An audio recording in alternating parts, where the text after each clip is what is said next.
Саламатсыздар ма, құрметті көрермендер, құрметті қазақ елі. Бүгінгі менің тікелей эфир түсіруімнің себебі Шымкент қаласының Әл-Фараби аудандық соты 1991 жыл туылған Якубов Захиджан Махмудович Шымкент қаласының полиция департаментіне қарасты МАИ қызметкеріне қарапайым тілмен айтқанда действующий гаишникке адам өліміне әкеп соққан жол қозғалысы ережелерін бұзғаны үшін және ең сорақысы апат орнынан марқұмға алғашқы көмек көрсетпей қансыратып жатқанда алғашқы көмегін көрсетпей қашып кеткен үшін небары 2 жыл 6 ай барынша қауіпсіз төмен мекемелерінің біреуінде өтеуін белгілепті. Кезінде бұл іс үлкен резонанс алған.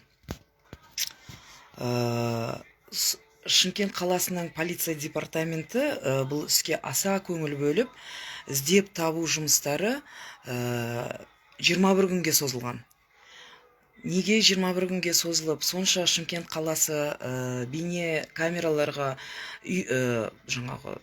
толып жатқанда неге сонша табылмай жатыр?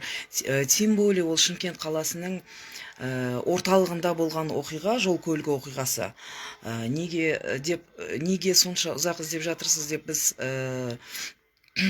полиция қызметкерлерінен сұрағанымызда, олардың айтқаны бейне таспалар істен шыққан. Енді осы орайда бізде сұрақ туындайды. Сонша қыруар қаражатқа алынған бейне таспалардың 1 грамм пайдасы жоқ бейне таспалардың қажеттілігі қанша? Дәл сол бейне таспалар не үшін орнатылды? Негізі осы бейне камераларды орнату үшін қанша бюджеттен қаражат бөлінді? Негізі бюджеттің қаражаты сауынды сиырма Шымкент қаласының полиция департаменті. Енді ең басты мәселеге оралайық. Бала шағасын жетім келіншегін жесір еткен, ата-анасы мен бауырларын қан жылатқан, оқиға орнынан қашып кеткен жауыз гаишникке не себептен Әл-Фараби аудандық соты жанашырлық танытып отыр? Қарапайым халықты жол ережесін сақтауды талап ететін МАИ қызметкерлеріне жауап екі емес пе? Өздері заңды біле тұра, өздері заңсыздыққа жол беріп отырғаны, адамды соғып, оқиға орнынан қашып кетіп, алғашқы көмек көрсетпей, ол адамның қайтыс болуына себепкер қылмыскердің өзі гаишник болғаны жан түршіктірер жағдай. Ал оған Әл-Фараби аудандық соты жанашырлық танытып, бар жоғы 2 жыл 6 айға бас бостандығынан айырып отыр. Оның осы уақытқа дейін тергеліп жатқан уақыттарын 2 күнге ескеретін болсақ, онда тіптен ол кісі жақын арада босап кетуі әбден ықтимал.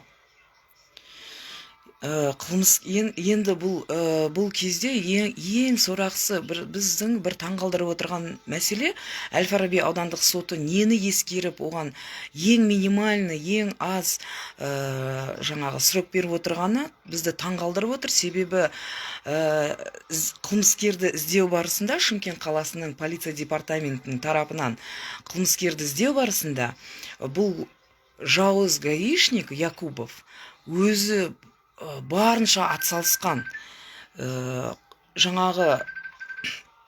Шымкент қаласында тіркелген барша Toyota Camry көліктерінің жүргізушілерінен жауапты алып үлгерген. Сонда өзінің нағыз қылмыскер өзі екенін біле тұра, өз қылмысын жасырмақшы болған әрекеті ма?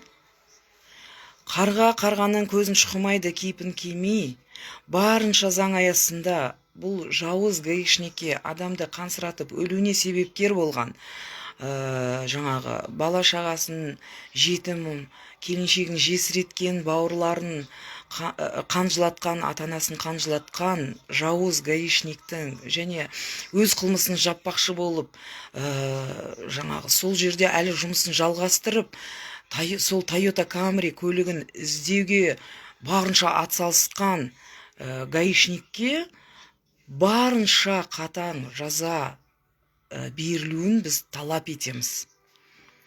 бұл мүмкін емес қой.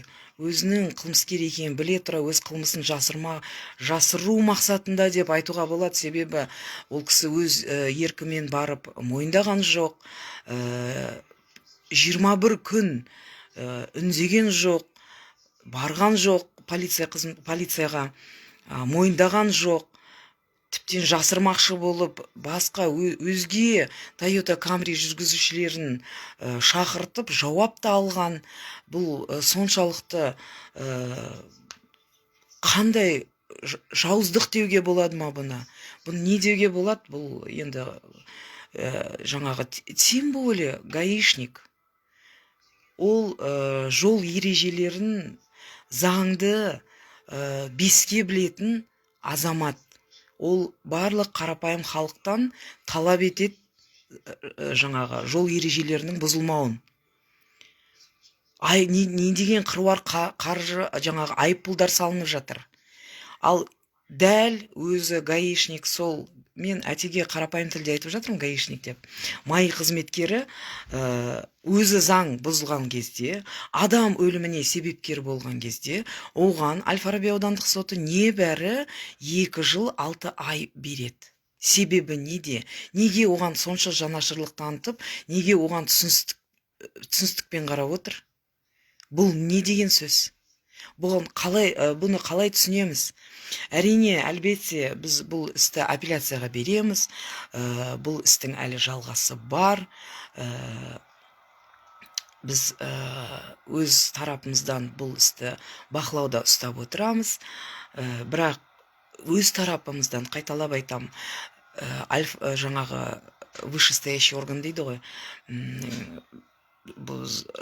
барлық сотта біз апелляцияға береміз, және өзінің заң аясында бұған жауап беруін, бұл действующий жауыз гаишниктің адам өліміне, мейлі енді өмір болғаннан кейін адам соғып кету, ол абайсызда жағдай деп есептеуімізге болады. Әрине, түсіністікпен қарауға да болар ма еді. Бірақ оқиға орнынан қашып кетуі оны біраз күдік тудыра бастайды. Неге ол қашып кетеді? Мүмкін ішіп алған болар. Неге қашады сау адам? Тем более ол кісі жаңағы полиция департаментінде жұмыс жасайтын адам. Ол заңды беске біледі, қайталап айтам. Ол жерден қашпақ түгілі ең алғашқы көмекті көрсетіп, жедел жәрдем жаңағы дәрігерлерін шақыртып, оперативный реагирование жасау керек еді. Ол қашқаны аздай, ол еще жаңағы сол қылмыскерді іздеуге барынша атсалысқан. Сондықтан өз тарапымыздан біз ол кісіге заң аясында қатаң жаза берілуін талап етеміз. Рахмет, құрметті көрермендерім. Бұл іс былай қойыла салмайтынын ескертеміз. Құрметпен сіздерге Территория правды ақпараттық агенттігінің бас редакторы Жанар Тұрбалаевна.